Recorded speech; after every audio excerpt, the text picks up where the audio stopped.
الأنبياء والمرسلين وعلى آله الطيبين وعلى صحبه أجمعين أما بعد بسم الله الرحمن الرحيم किताब الغسل किताब दे बयान द मसाइल द गुसल की बाज़ नुस्खों के बिस्मिल्लाहिर्रहमानिर्रहीम मुक़द्दम दा और बाज़ नुस्खों के बिस्मिल्लाहिर्रहमानिर्रहीम दे किताबुल गुसल न मुअख्खर दा।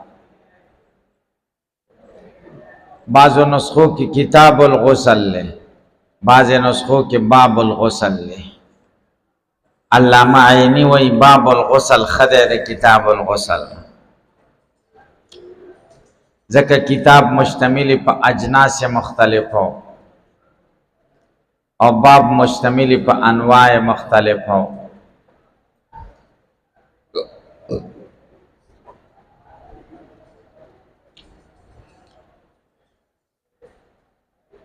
गुसल या गसल असल के मसदर गसल ले, गसला यगसिलु गसलन द ज़रबा यज़रिबु ज़रबन और गुसल पर ज़मीर गैन सर दा इसम मसदर दे पमाना द इग़्तिसाल सर नुम द जान विंजलो दे गुसल इसम मसदर और ग़िसल पर ज़मीर द गैन सरा हगी उबू तवई चागी के बल सगट साबुन पके गट शी या द बेरो पाने पके गड़ी शी या पके माल का गड़ शी अगी त ग़िसल वही ग़िसल अल माउल लज़ी युग़्तसलु मिन्हु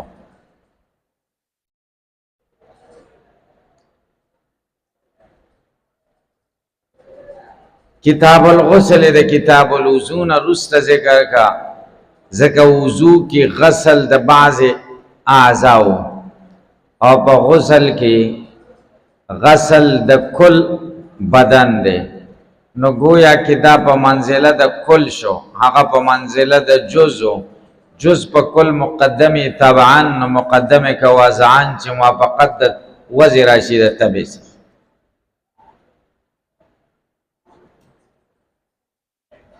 हुक्म द गुस्ल सरे गुस्ल फर्ज दे और जरूरी दे द मूजिबात द गुस्ल न गुस्ल द उम्मत मोहम्मदी खुसूसियत दे कतीर उम्मतों के हम सही खबर अदादा जो गुस्ल खुसूसियत द उम्मत मोहम्मदी न दे तीर उम्मतों के हम गुस्ल और दस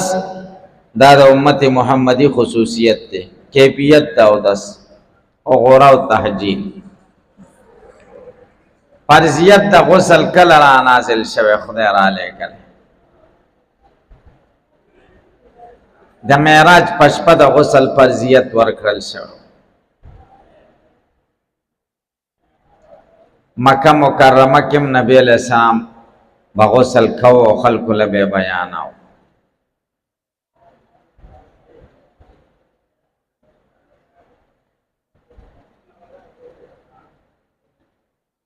वक़ौलिल्लाहि ताला व इन कुंतुम जुनुबन फत्तहरू किताबुल गुस्ल की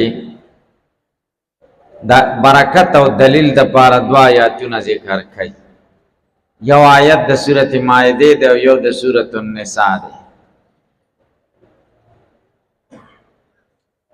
द आयतुन सद पारा ज़िक्र कई दे सरदा साबित च वजूब द गुस्ल और फर्जियत द गुस्ल दर किताबुल्लाह न साबित अलग कता से पे पैसे और द इजमा न हम साबित थे और द सुन्नत न हम साबित अवल आयत द सूरत माइदे दे व इन कुंतुम जुनुबन फत्तहरू इला कौली लअल्लकुम तशकुरून और द्विम आयत द सूरत निसा दे व कौली ताला या अय्युहल्लज़ीना आमनू इला कौली अफ़ूअन गफ़ूर अवल आयत तो गो रही व इन कुंतुम जुनुबन कता से जुनुब फत्तहरू जान खसपा कई وَإِن كُنتُم مَرْضَىٰ وَعَلَىٰ سَفَرٍ أَوْ جَاءَ أَحَدٌ مِّنكُم مِّنَ الْغَائِطِ که مریضان یا په سفر کې یا یو کس د غټ او د سماعتي نه راشي او بنئ فتیمموا صعیدا طیبا فامسحوا بوجوهکم وایدیکم منه ما یرید الله لیجعل علیکم من حرج الله پتا سو تکلیف نه ولکن یرید یطهرکم ویتم علیکم نعمته لعلکم تشکرون خدای در باندې نعمتونه پورا کوي دې لپاره چې شکر کتاب التفسیر کې بتا سره پته ولکېږي چې امام بخاری رحمه الله د آیاتونه څنګه ذکر کړی دي او داغه د خیال چې بخاری څوک پڑھاوي نو هغه حافظ قرآن چې څوک حافظ قرآن نه نو هغه ډېر مشکلات ځکه د څه طریقې سره ذکر کې یو زید یو نه یو د بل نه چې بیا ګران شي سړي الکه تاسو په پوښي دیم آیت د سورۃ النساء ده یا ایو الذین آمنو یہ د ایمان والاو څنګه دی ورپسې یا ایو الذین آمنو لا تقربوا الصلاة وانتم سکارى حتى تعلموا ما تقولون ولا جنوبا الا عابري سبيل حتى تغتسلوا وإن كنتم مرضى وعلى سفر أو جاء أحد منكم من الغائط أو لامستم النساء فلم تجدوا ماء صعيدا طيبا وامسحوا وجوهكم وأيديكم دلته من هو نشتا ورپسې څنګه دي ان الله كان عفوا غفورا الکه تاسو په پوښتنه نو سوال دی هغه دا چې سورته مائده روسته سورۃ النساء مقدم ده نو پکار دا و چې امام بخاری د سورۃ النساء آیت مقدم کړي وي او د سورۃ المائده آیت مؤخر کړي وي حال دا چې د سورۃ مائده چې مؤخر سورۃ د دې آیت مقدم کو او د سورۃ النساء چې مقدم سورۃ د هغه آیت مؤخر دا ولی جواب دا دی چې د سورۃ المائده آیت مجمل و فتوهرو زارون خصا پاک ہے اور په سورۃ النساء کې تفصیل و حتی تغتسلوا فتوهرو تفصیل کنا حتی تغتسلوا اجمال د تفصیل نه مقدمه د دې وجه نه مقدم کړه سورۃ المائده الکه په دې وجه پوښتای باب الوضو قبل الغسل باب د په بیان دا ودس کې د غسل نه مخ الکه مسنون عمل دار چې سړی غسل کوي نو دې په مخ کې او دسم کوي الکه په پوښتای زکه دا ودس دا طهارت خفیفه ده او طهارت اصغر ده نو دا ضروری ده چې طهارت اکبر په طهارت اصغر مشتمل خدا یاد ساتي چې غرض د امام بخاری رحمه الله په وجه د باب ترجمه الباب کې څه دي بعضی وی غرض د امام بخاری رحمه الله اشاره یو اختلاف تکای اختلاف دا ده چې راو دس کم د غسل نولان دي کیږي دا په غسل کې داخل دی او که خارج دی څوک چې وای چې داخل دی نو هغه وی کبیا په غسل کې د په دغه اندامونو باندې په لوندوالي باندې اکتفا وکړي شي نو خیر وای نشو لاسونه وینځل مخې وینځه غسل کې نور بدن پریمینځي او دا مخ الله سدا مقزول لوندوالي باندې هم اکتفا کیږي ځکه دا جز د غسل دی کنه جز د شی داخلي په شی کې گویا کې په غسل کې لمد شي دي بعض عالمان وایي چې نه دا وضو داخل په غسل نه دی بلکې دا خارج عن الغسل نو بیا چې کله غسل کې او دا اندامونه دی ونه انزل نو بیا غسل نه دی دې اختلاف ته اشاره شیخ الحدیث حضرت مولانا محمد زکریا خان دہلوی رحمه الله هغه ډېره ښایسته خبره کړې هغه وایي زما په نظر باندې غرض د امام بخاری رحمه الله یوې مسلې ته اشاره ده هغه دا ده چې وضو من مس ذکر نه کیږي نه دی ضروري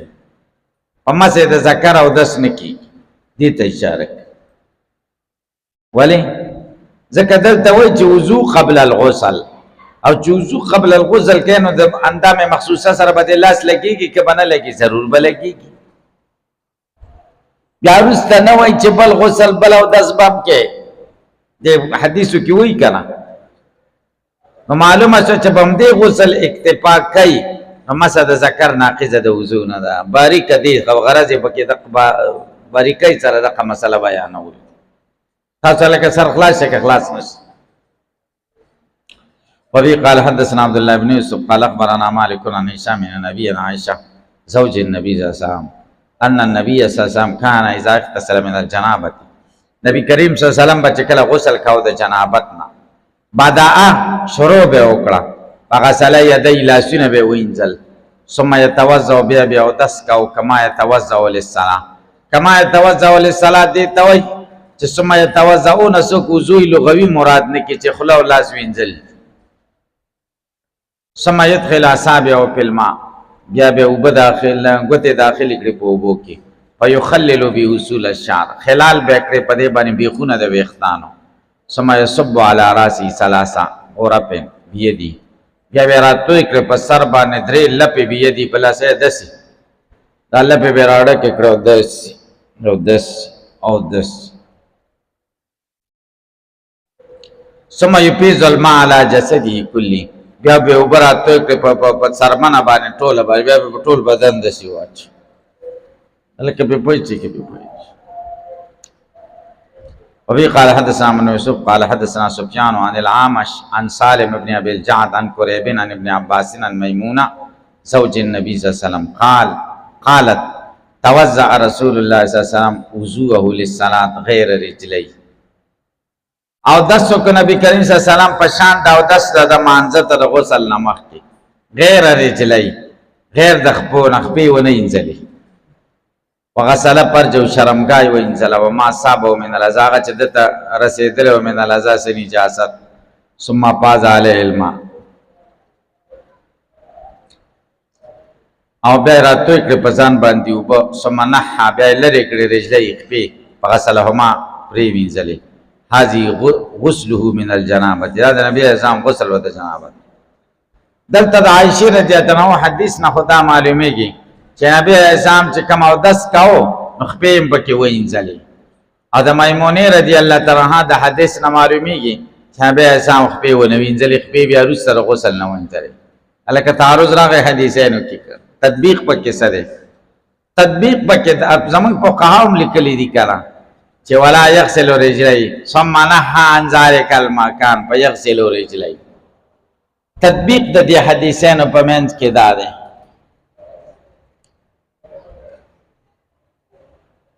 چې لاندې ځای له به کتل کېږي، که لاندې ځای خټې وي نو بیا به نه وینځي، وروسته به ځکه چې وینځي نو بیا خیرنېږي،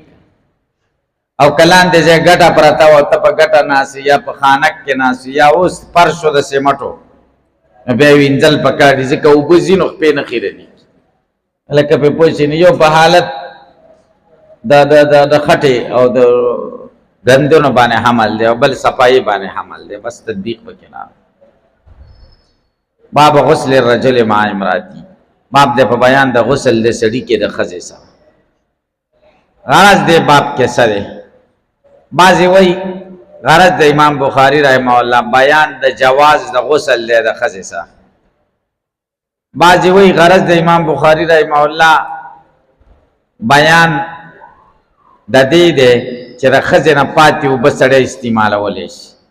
لکه اودس کې چې پاتې اوبه استعمالولی شي نو په غسل کې هم استعمالولی شي.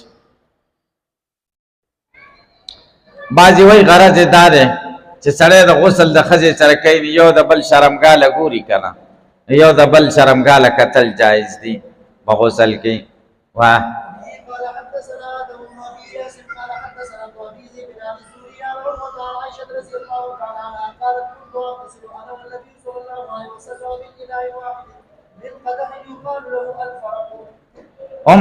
ام المؤمنین عائشہ صدیقہ رضی اللہ عنہا فرمائی كنت اغتسل انا والنبي صلی اللہ علیہ وسلم، ما بغسل کو نبی علیہ السلام. دا انا ذکر کا اغتسلو کې ضمیر شته چې والنبي صلی الله علیه وسلم په عتب شي،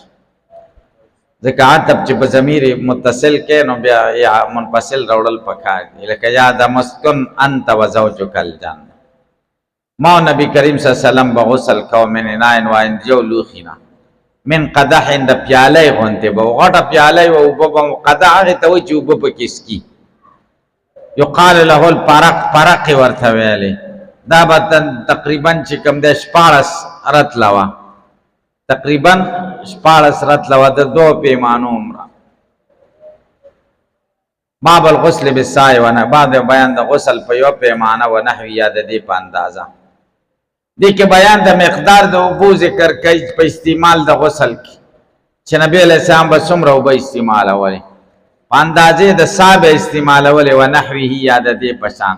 یعنی سا ضروری نه ده د دې په اندازه بل لوخې بو. تاسو مشکات شریف کې ویلي دي چې نبی کریم صلی الله علیه وسلم یتوضا بالمد ويغتسل بالساع الى 5 امداد غسل به کو پسا یا پسا 15 مودو باندې سا خو څلور مودې په باندې سا الکه تاسو خبره باندې پوښی سا څومره ده سا درې نیم سیرا او شپږ چټا قاعده په انګریزي حساب باندې یو سیر 12 چټا قاعده 14 12 یلکه سیر څومره چټا قاعده نو 12 ته پدریو کې ضربر کې څوش شپږ دیر او شپږ چټا قاعده څوش 240 دومره ده که نه او بعضې وایي نه دغه دی 14 چټاکی دی نو چې 14 شي نو 2 او 14 بیا څو شوي 48 او شپږ 450 څو 450 چټاکی نبی اسلام به دومره سا څومره ده سا دوه قسمه ده یو سا عراقي ده او یو سا حجازي ده. ائمه ثلاثه وایي چې د څلور وانو امامانو په دې اتفاق ده چې سا څلور موده ده خو بیا په دې کې اختلاف ده چې مد څومره ده. ائمه ثلاثه وایي چې مد یو رتل او ثلث رتلین ده ثلث رتل ده نو صاحب 15 رتلا او 2 ثلث درتل څومره بشي 15 رتلا او 2 ثلث درتل بشي او احناف وایي مد 2 رتلا ده نو صاحب 8 رتل څومره بشي 8 رتل بشي الکه تاسو په خبره پوه شئ که په پوه نشئ نو ساسو رتل شو څلور موده شو او 8 رتل شو او دغه چې کوم ده حجازین څه وایي ائمه ثلاثه هغه وایي 15 رتل او 2 ثلث درتل ځکه څلور موده ده او مد څومره ده یو رتل او ثلث درتل څومره رتل او نو ګورئ نو یو څلور ثلث زیات شو څو شو نو د 3 ثلث نه دی یو شو 15 شو یو ثلث پاتې شو څومره شو 15 رتله او دغه دا ثلث درته ګورئ قال حدثنا عبد الله بن محمد قال حدثنا ابو صمد قال حدثنا شعبة قال حدثني ابو بكر بن حفص قال سمعت ابا سلمة يقول دخلت انا واخو عائشة على عائشة فسالها اخوها غسل رسول الله صلى الله عليه وسلم فتعزينا الى صاع فغتسلت وافاصت على راسها وبيننا وبينها حجاب قال ابو عبد الله وقال يزيد بن هارون وباص والجدي عن شعبة قدر صاع وبه قال حدثنا عبد الله بن محمد قال حدثنا يحيى بن آدم قال حدثنا سليمان بن ابي اسحاق قال حدثنا ابو جعفر انه قال عند جابر بن عبد الله هو وابوه عنده قوم فسالوه عن الغسل فقال يكفيك صاع فقال رجل ما يكفيني فقال جابر كان يكفي من هو اوفى منك شعرا وخيرا منك ثم امن في ثوب وبه قال حدثنا ابو نعيم قال حدثنا ابن عيينة عن عمرو عن جابر بن زيد عن ابن عباس رضي الله عنهما ان النبي صلى الله عليه وسلم وميمونة كان يغتسلان في اناء واحد. قال ابو عبد الله كان ابن عيينة يقول اخيرا عن ابن عباس عن ميمونة رضي الله تعالى عنها والصحيح ما رواه ابو نعيم. بي قال حدثنا عبد الله بن قال حدثنا عبد الصمد قال شعبة قال حدثني ابو بكر بن حفص قال سمعت ابا سلمة يقول دخلت انا واخو عائشة على عائشة ز او د عائشة ورور عائشة باندې داخل شو. د عائشة ورور رضائی رضائی عبد الله بن يزيد فسألها اخوها عن غسل رسول الله صلی الله علیه وسلم. ورور ته تپوسو کو د نبی علیہ السلام د غسل سمرو بو باندې وکاو. فدعت بین عین نحو من ساین یو لوخ عائشہ رضی الله عنها راوخته چې اندازتن یو پیمانه باو فاغتسلت غسل وکړه واپازت علی راسها او په سر د وبراتوي کې وبیننا وبینها حجاب زمونږ د دې په منځ کې پرده وا عملی وکړه. قال ابو عبد الله وقال يزيد بن هارون وبحث والجدي عن شعبة قدر ساين الکا التا خدا سو چر شعبہ شاگرد سو کو عبد الصمد اغس ویری دی نحویم من سا او د شعبہ درې نور شاگردان دی یزید ابن هارون بحث او جدی اغي وی چې شعبہ قدر ساين ویلې دی نحو ساين بځای څه ویلې دی. وی قال حدثنا عبد الله بن قال حدثنا ابن آدم قال حدثنا زهير بن ابي اسحاق قال حدثنا ابو جعفر انه كان عند جابر بن عبد الله هو وابو ابو جعفر وی جزاء زما پلار د جابر بن عبد الله سره ناس الک په پوښې کې په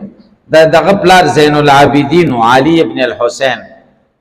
علي ابن الحسين ابن علي ابن ابي طالب رضی الله تعالی عنہ. دا د ابو جعفر باقر مراد ده. وایند او قومن او د جابر بن عبد الله سره یو ډله خلق په سالو ان الغسل هغه ته تاسو کو د غسل بارک فقال يكفيك ساو نو ته یو پیمانه کافی ده. فقال رجل يصلي ورته ما يكفيني ما ته یو پیمانه نه پوره کیږي ځکه وختمه ډیر دي. فقال جابر كان يكفي من هو اوفى منك دا یو پیمانه کافی کېدله دهغه چانه هو او پامن کا شعرن اکثر من کا شعرن چې وختي تانا زیات وخير من کا تانا غرو نبی علیہ السلام هغه د پاره و پیمانه کاپی کېده او سره پاره نه کاپی کېږي. ثم امنا فی ثوبن یا جابر ابن عبد الله زمونږ امامت او ابو جعفر وای په یو کپڑا کې دا رجل سو کو چورتوي ما یک پینی دا سو کو دا سوکو دا دے بل حدیث کی راضی آغا بل حدیث کی راضی تاسی منتظر شئی. وبی قال حضرت ابو نعیم قال حدث عن عمرین عن جابر بن زیدین ابن باسن النبی صلی اللہ علیہ وسلم ممونہ کانا یقتسلانی اغی دوار بغسر کو من وینائن واحن دی دیو لوخین. قال عبداللہ کان ابن عیینہ یقول اخیرا عن ابن عباس میمونہ وصحیح ما روا ابو نعیم. ابو نعیم پر روایت کے خدا دی چې ابن عباس وای چې نبی اسلام او میمونه به غسل کو دی یو لوخي. خدا حدیث د مسانید د ابن عباس نه ده کده مسانید د میمونه نه ده. نو د ابو نعیم د قول مطابق د مسانید د ابن عباس نه ده او ابن عیینه باخیرا ویل ان ابن عباس ان میمونه چې د مسانید د میمونه نه ده او صحیح هغه ما روا ابو نعیم چې ابو نعیم کوم روایت کړي ده چې د مسانید د چانه ده ابن عباس. الکه دې کې خود ساز ذکر رانه کړه کانا یغتسلان من اناء واحد او داینا چې کم د په اندازه د زمره وا یو ساوا باب منا پاز علی راسی سراس باب د بیان دی چې راتوي کې په سر باندې درې کرت په سر بدرې کرت او براچ وا. قال حدثنا ابو نعيم قال حدثنا زهير بن ابي اسحاق قال حدثني سليمان بن سعد قال حدثني جبير بن مطعم قال رسول الله صلى الله عليه وسلم اما انا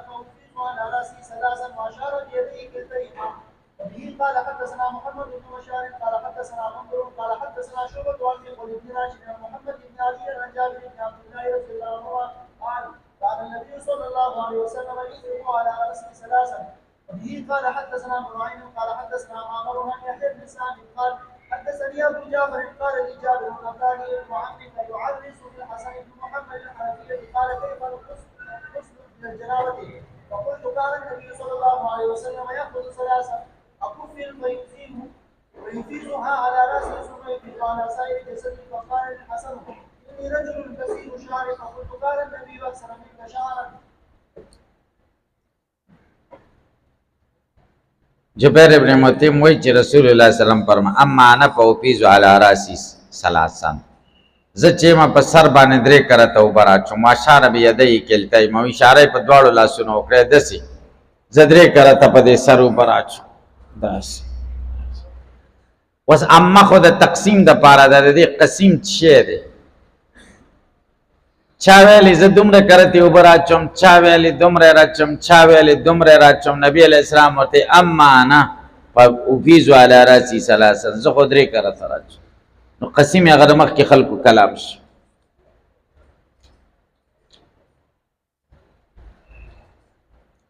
وبه قال حدثنا محمد بن بشار قال حدثنا غندر قال حدثنا شعبة عن محول بن راشد عن محمد بن علي عن جابر بن عبد الله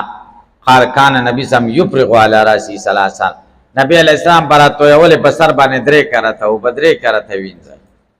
وبه قال حدثنا منعم قال حدثنا مروان يحيى بن سلام قال حدثنا ابو جعفر قال لي جابر اتاني ابن عمك.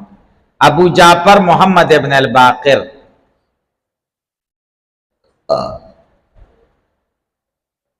دا د چا زوی دی؟ دا د علی ابن الحسین ابن علی زوی دی. دا علی رضی اللہ عنہ د حسین وصی دی. د حسین امام حسین څه دی؟ وصی دی. نو دی یعرض بالحسن ابن محمد ابن الحنفیہ، دی غوغوهنه کوي حسن ابن محمد ابن الحنفیہ باندې. دا محمد ابن الحنفیہ دا د علی رضی اللہ عنہ زوی مور ته منسوب دی. قال كيف الغسل من الجنابه، غسل د جنابت نه څنګه دی؟ فقلت جابر و ما ورته ویل کان نبی سم یاخذ ثلاثه کپ، نبی اعظم بدرې لپاره راخستی و یپیزو علی راسی په سر به تو راتو یولې ثم یپیزو علی راس سایر جسد. فقال لي الحسن راتل و اني رجل كثير الشعر، زه خود شي سره مت څنګه وختم ډیر دي. فقلت كان النبي صلى الله عليه وسلم اكثر منك شعرا، نبی کریم صلی الله علیه وسلم کو تا نه وخت ډیر وکړ او هغه بدرې لپې پسان راچولې نو تا ولې ناچ هلکه تاسو خبره باندې پوه شئ. دلته جابر وایي چې اتانی ابن عم کدا چاته وایي؟ جابر چاته وایي؟ ابو جعفر ته وایي چې ستا د تره زوی راغلی او څوک ورته یادوي؟ حسن ابن محمد ابن الحنفیہ چې تره زوی دی. دا خو د تره زوی نه و، د پلار د تره زوی و، مجازن ورته تره وایي. د پلار د تره زوی څنګه و؟ د ابو جعفر الباقر پلار څوک؟ زین العابدین، نوم علی ابن الحسین او دا حسن ابن محمد دی او هغه علی ابن الحسین، دا دواړه د تره زامنو. ځکه محمد ابن الحنفیہ او حسین ابن علی دا دواړه ورونه وکنه پوه نشي. نو حسن دا د چا زوی و؟ د محمد ابن الحنفیہ. او دغه چې کوم د زین العابدین د چا زوی و؟ دا د امام حسین زوی و. نو دا دواړه سره د تره زامن شو. نو د ابو جعفر خو د پلار د تره زوی و کنه، ابو جعفر د تره زوی خو نه و کنه، وای مجازن ورته د تره زوی ویل شو. باب الغسل مرتن وان، باب د بیان د غسل کې یو ځل. یې دا د اودس په شان دی، تسلیث پکې سنت دی او یو ځل هم کافي دی چې ټول بدن لون کې فرض یو ځل لم دول دی. واه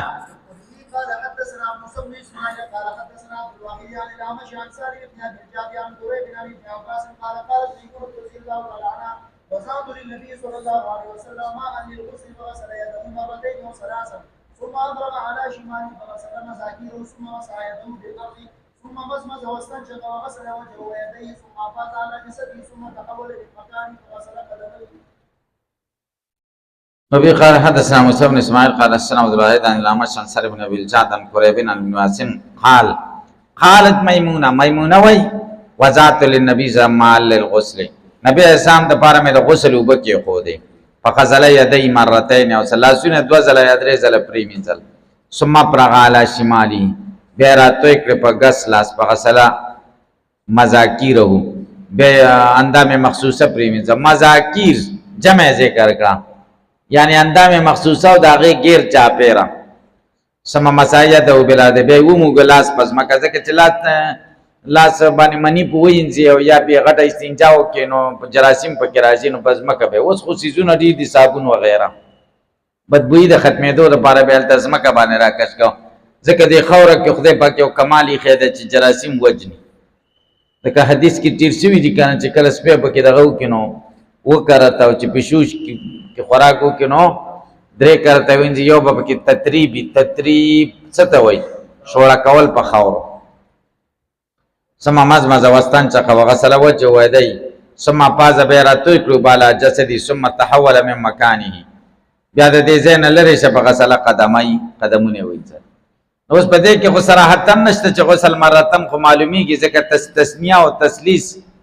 نشته نو بس واحد دغه ده باب من بدا بالحلاب او الطيب عند الغسل باب د بیان د دې چې سړی شروع کې په حلاب په لوخي د خوشبوئی او په خوشبوئی عند الغسل د غسل په وخت الګ د امام بخاری رحمه الله تراجم ګران دی بازه پکې سړی نه پوهیږي چې د څه مطلب ده دل ترتیب خوشبوئی توي او حلاب هغه لوخي توي چې او خپکه رال وشل کیږي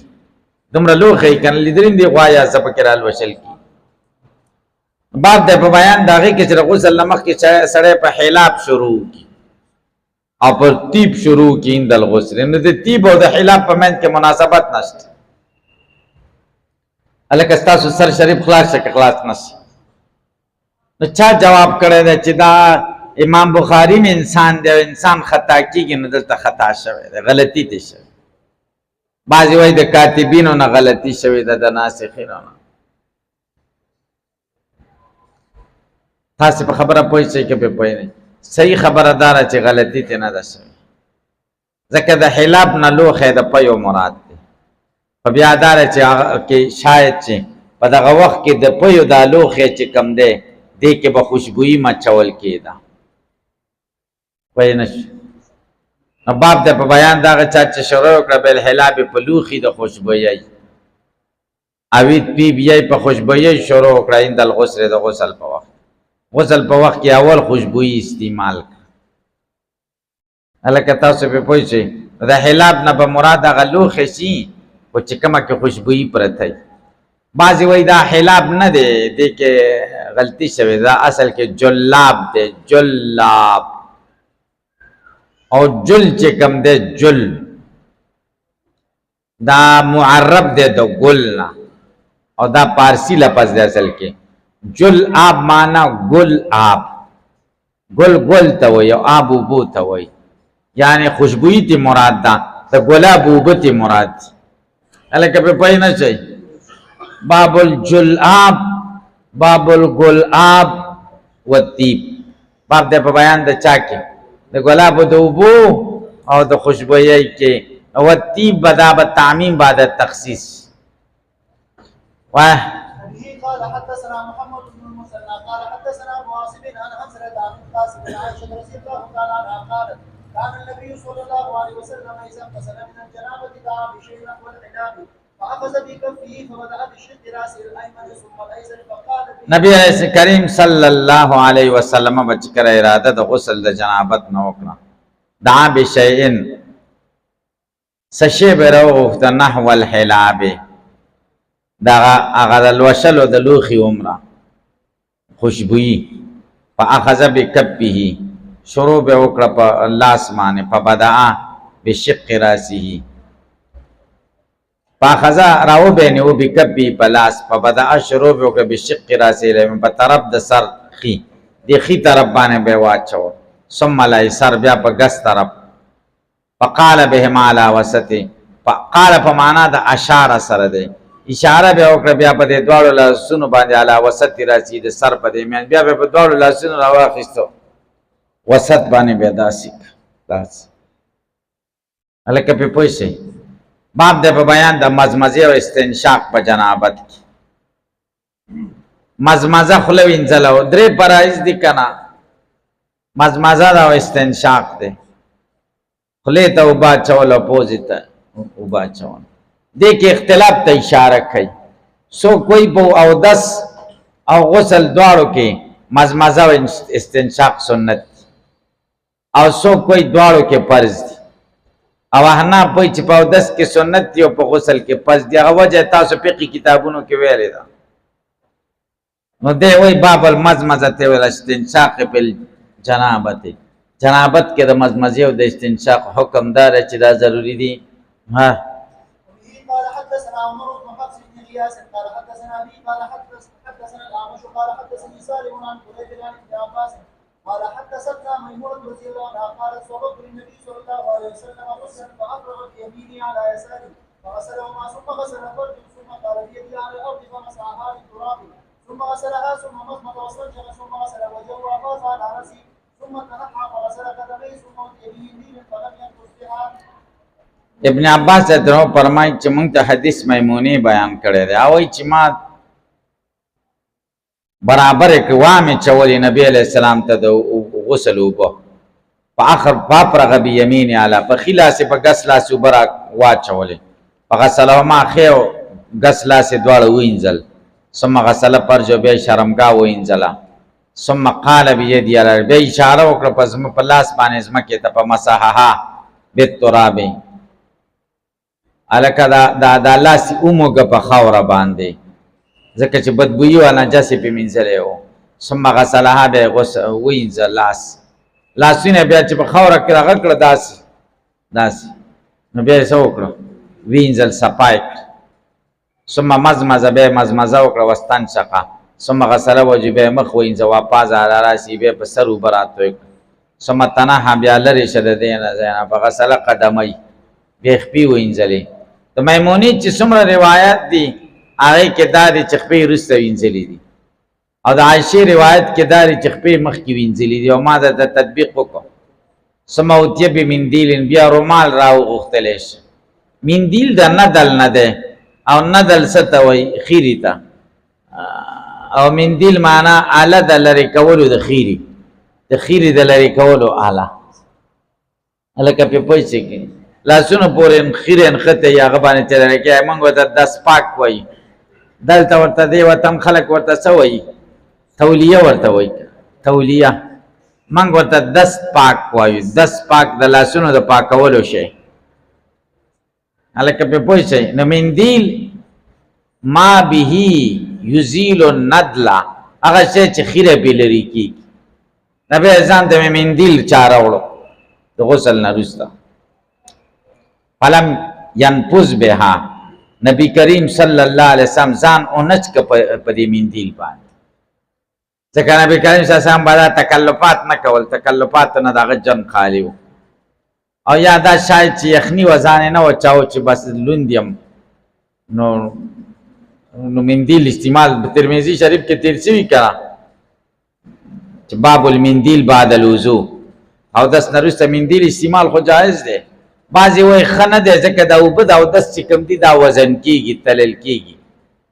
بیا نو جواب کوي چې تلل کیږي نو چې مندیل لاړې سوره کې خونه چې خدای ته معلومي دي که لاس نه هم رکیږي لکه شی بروستا چې هغه خدای ته معلومي دي خدای مندیل کې مرته معلومي دي دا بدتلی کنه. درود شریف اللهم صل علی سیدنا وعلى ال سیدنا